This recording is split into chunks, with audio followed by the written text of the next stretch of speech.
In this question, we have a triangle ABC, which is an isosceles triangle, and we have a point D that lies on AC, and ABD is a sector. So we know that this is a question about circular measure. We have to express the area of the shaded region in terms of r and theta.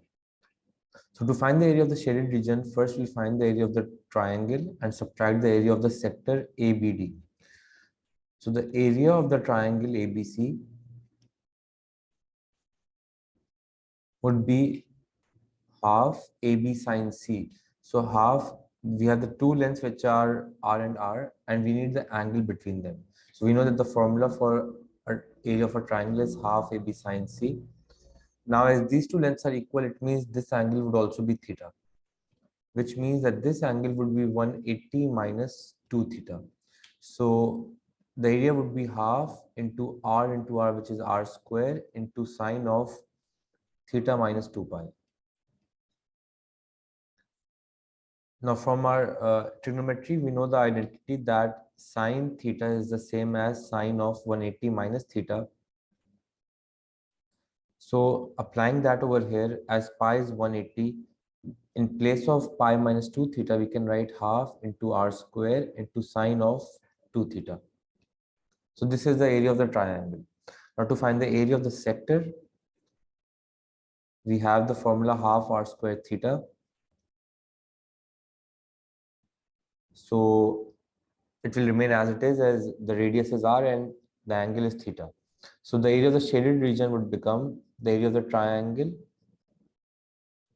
minus the area of the sector. So this would become half r square sine 2 theta minus half r square theta.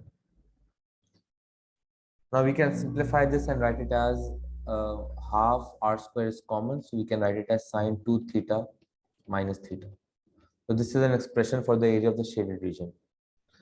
Now in the next part, it says in the case where r is equals to 10 and theta is equals to 0.6, we have to find the perimeter of the shaded region.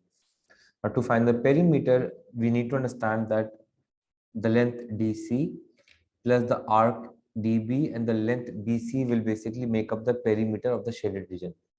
So to begin with, we can write that the perimeter would be the length of BC plus the length of DC plus the arc length arc BD. Now to find the length of DC,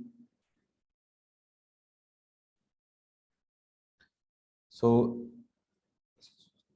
if we find the total length of AC and subtract the length of AD, we will be able to find the length of DC. So the total length of AC we can find by using the cosine rule. So we can write AC square. Now as we have the two lengths and the angle between them, so this, let's say this is C or AC. So we write AC square is equals to r square plus r square minus 2 times r cos of theta minus 2 pi. Simplifying this, we get AC square is equals to 2r square minus 2r square. And now applying the identity for cos, which is cos of theta is equals to negative cos of 180 minus theta. So as we have pi minus 2 theta, so this can be written as negative cos of 2 theta. So AC square would become 2r squared plus 2r squared cos 2 theta. Now we have the values of r and theta, we can substitute them up there. So substituting the values of r and theta, we get square root of 2 times 10 squared plus 2 times 10 squared into cos of 2 times 0.6. Finding this value in the calculator, we have AC is equals to 16.506 centimeters, or whatever the unit is. Now for the length of DC, it would become 16.506, which is the total length of AC minus the radius 10. So the length of DC would become 6.506. Now to find the arc length BD, we just simply use the formula r theta. So the arc length BD is equals to r theta. R is 10 and theta is 0.6. We get arc length as 6. Finally, for the perimeter, we add all the three lengths. So the perimeter would be the sum of the three lengths, and one of the lengths is R, which is known. We have the length of DC and the arc length BD. So it would become 10 plus 6. So this is the radius. This is the arc length. And this is the length of DC, 6.506. So this is the length of DC. So the perimeter would come out to be equal to 22.506.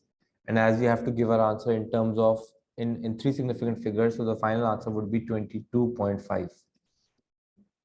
And we can, so it will be 22.5 centimeters as our units are in centimeter.